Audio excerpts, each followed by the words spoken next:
মহানগর জুড়ে উঠল গেরুয়া ধ্বজ, প্রত্যাশা ছাপিয়ে জনজোয়ার। রবিবারের কলকাতার ব্রিগেড প্যারেড ময়দান যেন ধর্মক্ষেত্র, কুরুক্ষেত্র। 5 লক্ষ কণ্ঠে গীতাপাঠ অনুষ্ঠানে লক্ষ লক্ষ সনাতনীর পদার্পণে কলকাতা হয়ে উঠল দেশের আধ্যাত্মিক রাজধানী। বিপুল ভক্ত সমাগম দেখে বিজেপি নেত্রী লকেট চট্টোপাধ্যায়ের দাবি, এরপরে সংখ্যা হবে 5 কোটি। রবিবার সকাল থেকেই ব্রিগেড প্যারেড ময়দানে ছিল শেষ মুহূর্তের প্রস্তুতির তৎপরতা। সনাতন সংস্কৃতি সংসদের উদ্যোগে আয়োজিত এই মহাসমারোহে রাজ্যের বিভিন্ন প্রান্তের পাশাপাশি ওড়িশা, বিহার, ঝাড়খণ্ড, উত্তরপ্রদেশ, এমনকি বাংলাদেশ এবং নেপাল থেকেও বহু মানুষ যোগ দিতে এসেছিলেন। শনিবার রাতেই কলকাতায় উপস্থিত হন প্রিয় ধর্মগুরু ধীরেন্দ্র শাস্ত্রীজি।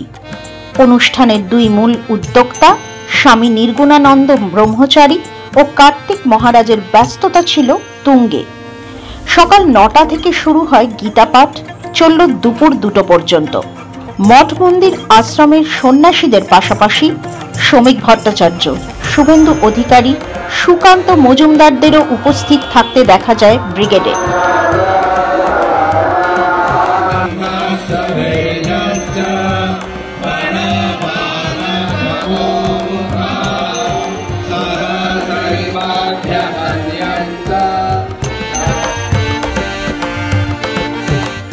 গীতা পাঠে হাজির ছিলেন আরএসএস এর ক্ষেত্রীয় প্রচার প্রমুখ জিষ্ণু বসু। মাধ্যমকে তিনি বলেন, স্বাধীনতা সংগ্রামের প্রাণ কেন্দ্র ছিল বাংলা, আর বাংলার অগ্নিযুগের বিপ্লবীরা শ্রীমদ্ ভগবত গীতাকে বুকে নিয়ে তার প্রেরণা নিয়েই স্বাধীনতা সংগ্রামে ঝাঁপিয়ে পড়েছিল। আজকে বাংলার যে দুর্নীতি, এই জেহাদি মৌলবাদের প্রভাব এবং সব মিলিয়ে যে কালচারাল মার্কসিজমের প্রভাব, এই সব কিছুতে যে আরজিকারের মতো ঘটনা ঘটছে তার কোনো প্রতিবাদ হচ্ছে না। আজকে 5 লক্ষ নরনারী, যুবক যুবতী ভগবত গীতার পাঠ নিতে এসছে। ভগবত গীতার পাঠ নিয়ে তারা নিজেদের জায়গাতে গিয়ে যেমন স্বাধীনতা সংগ্রামে মানুষ ঝাঁপিয়ে পড়েছিলেন, বাংলাকে, বাঙালিকে বাঁচানোর জন্য সেভাবেই ঝাঁপিয়ে পড়ে। এবারের গীতা পাঠের মঞ্চ তৈরি হয়েছিল 3 ভাগে। মূল পার্থসারথী মঞ্চ, যেখানে বসেন প্রায় 150 সাধু সন্ত। মূল মঞ্চের বাঁ পাশে চৈতন্য মহাপ্রভু মঞ্চ এবং ডান দিকে শঙ্করাচার্য মঞ্চ। ভিড় নিয়ন্ত্রণ ও নিরাপত্তার কথা মাথায় রেখে তৈরি করা হয় 25টি গেট। এ নিয়ে কার্তিক মহারাজ বলেন, আয়োজন একদম সম্পূর্ণ। চতুর্দিক থেকে মানুষ এসেছেন, কোনো অসুবিধা হয়নি।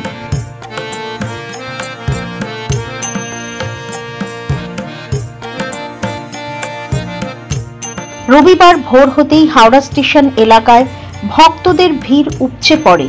স্টেশন থেকে ফেরিঘাট পর্যন্ত লেগে যায় দীর্ঘ লাইন।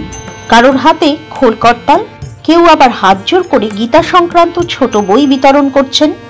সবাইকে ধীরে ধীরে গঙ্গা পারাপার করতে দেখা যায়। এদিকে সনাতন সংস্কৃতি সংসদের তরফে হাওড়ায় 2টি সহায়ক ক্যাম্প খোলা হয়েছিল, যেখানে ভক্তদের জন্য জল, বিশ্রামের ব্যবস্থা এবং প্রাথমিক চিকিৎসার সুবিধা রাখা হয়। ফেরিঘাটে ভিড় সামাল দিতে মোতায়েন ছিল অতিরিক্ত পুলিশ। ভক্তদের অনেকেই জানান, সামাজিক শান্তি, সাম্য ও ধর্মীয় সম্প্রীতির বার্তা ছড়াতেই তারা গীতা পাঠে যোগ দিচ্ছেন। যারা ট্রেন বা বাসে আসতে পারেননি, তাদের অনেকেই ব্যক্তিগত গাড়ি নিয়ে হাজির হন গীতা পাঠে।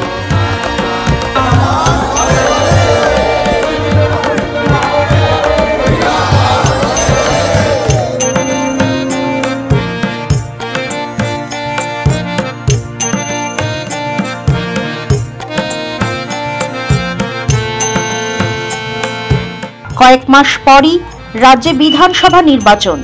তার আগে এত বড় ধর্মীয় সমাবেশ রাজনৈতিক তরজা তুঙ্গে।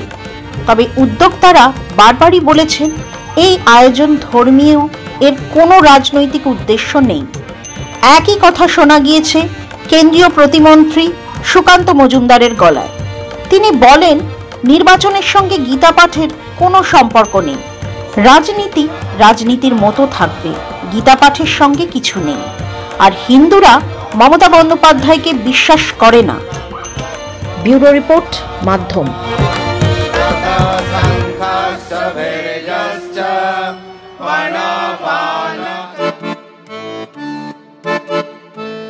भारत की आत्मा बसती है गांवों में और इन गांवों की शान है हमारा जनजातीय समाज। प्रधानमंत्री श्री नरेंद्र मोदी जी और मुख्यमंत्री श्री मोहन यादव जी के नेतृत्व में मध्य प्रदेश सरकार ने लिया है संकल्प, सबका साथ, सबका विकास और सबका विश्वास।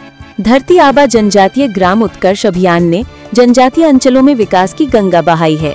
प्रधानमंत्री जनमन योजना अंतर्गत ग्रामीण आवास, सड़कें, शिक्षा और बिजली सब कुछ तेजी से पहुंच रहा है गांव-गांव।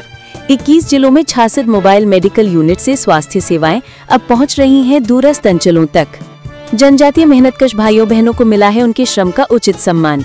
30 लाख तेंदुपत्ता संग्राहकों को 115 करोड़ रुपए की बोनस राशि और मानदेय 3000 से बढ़ाकर 4000 रुपए प्रति बोरा। ये है गरीब कल्याण और सम्मानजनक जीवन की नई दिशा। नए भारत का सपना तभी पूरा होगा जब युवा सशक्त होंगे। इसलिए UPSC, PSC, GATE, NEET, JEE और क्लैट जैसी प्रतियोगी परीक्षाओं के लिए दी जा रही है निशुल्क कोचिंग। आकांक्षा योजना और विदेश अध्ययन छात्रवृत्ति ने हजारों सपनों को दिया है नई उड़ान। प्रदेश में स्थापित 126 बंधन केंद्रों से 30,000 से अधिक जनजातीय युवाओं को मिला है रोजगार। देश का पहला ट्राइबल हॉस्टल हो या सेना और पुलिस सेवाओं में भर्ती के लिए विशेष प्रशिक्षण, सरकार हर मोर्चे पर जनजातीय युवाओं को बना रही है आत्मनिर्भर। माननीय प्रधानमंत्री नरेंद्र मोदी जी के आदिवासी गौरव के संकल्प और मुख्यमंत्री मोहन यादव जी के अथक प्रयासों से आज मध्य प्रदेश का जनजातीय समाज शिक्षा, स्वास्थ्य, रोजगार और सांस्कृतिक संरक्षण हर क्षेत्र में आगे बढ़ रहा है। मध्य प्रदेश सरकार का विश्वास है, जब जनजातीय समाज आगे बढ़ेगा तभी प्रदेश और देश आत्मनिर्भर भारत के सपने को साकार करेगा। सबके साथ सबका विकास, यही है आत्मनिर्भर मध्य प्रदेश का संकल्प।